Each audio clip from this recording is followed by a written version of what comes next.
Dans les chantiers routiers, il y a souvent des excavations de différentes profondeurs. L'opérateur, pour y accéder, doit faire attention à certaines précautions pour éviter le risque de glisser et de tomber à l'intérieur de la cavité. Normalement, le travailleur utilise des échelles à échelons portatives, faciles à soulever et à déplacer. Cependant, leur mauvaise utilisation peut causer des accidents. Pour cette raison, il est nécessaire de s'assurer que l'échelle est certifiée en bon état. Elle ne doit pas présenter de parties endommagées et doit être complète avec tous les échelons, qui doivent être maintenus propres de tout résidu de boue pour éviter le risque de glissement.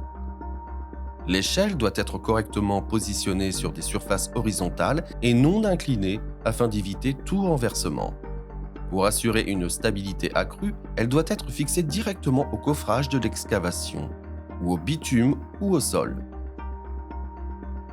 De plus, l'échelle doit dépasser de l'excavation pour assurer à l'opérateur une prise facile, et le travailleur doit toujours regarder vers elle lors des phases de montée et de descente.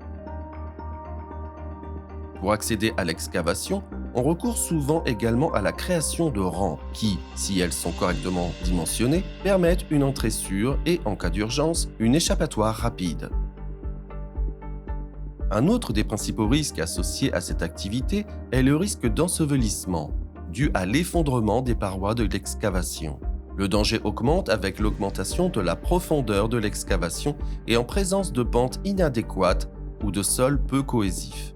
Pour empêcher l'effondrement, les excavations à section restreinte, typiques des chantiers routiers, nécessitent des systèmes de soutènement, tels que des coffrages métalliques certifiés comme les blindages des excavations.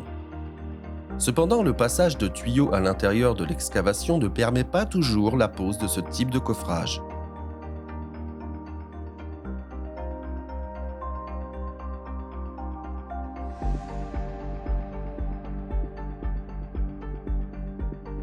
Dans ces cas, on peut utiliser des systèmes équivalents non certifiés, tels que des coffrages pour l'armature ou d'autres matériaux en bois avec des éléments de soutien comme des étançons.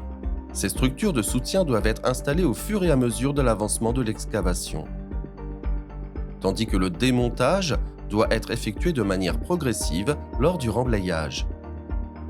Dans certaines zones, les nappes phréatiques présentes dans le sol peuvent empêcher ou rendre risquées les opérations d'excavation. En présence de grands volumes d'eau, il est nécessaire de positionner des pompes immergées de type well point qui, grâce à un système de micro-puits, abaissent le niveau de la nappe, permettant ainsi les travaux et la sécurisation de l'excavation. Le passage dans la zone d'excavation de services souterrains tels que les conduites de gaz, d'électricité et de fibre optique peut également compliquer l'avancement des travaux. Une collision éventuelle avec ces canalisations peut entraîner des blessures. Il est donc opportun d'obtenir des cartes indiquant l'emplacement des services souterrains et d'effectuer préventivement des sondages, c'est-à-dire des excavations d'échantillons pour détecter les installations présentes. Les rubans de signalisation placés au-dessus du passage des services souterrains et des conduites indiquent visuellement à l'opérateur quand il creuse à proximité des canalisations.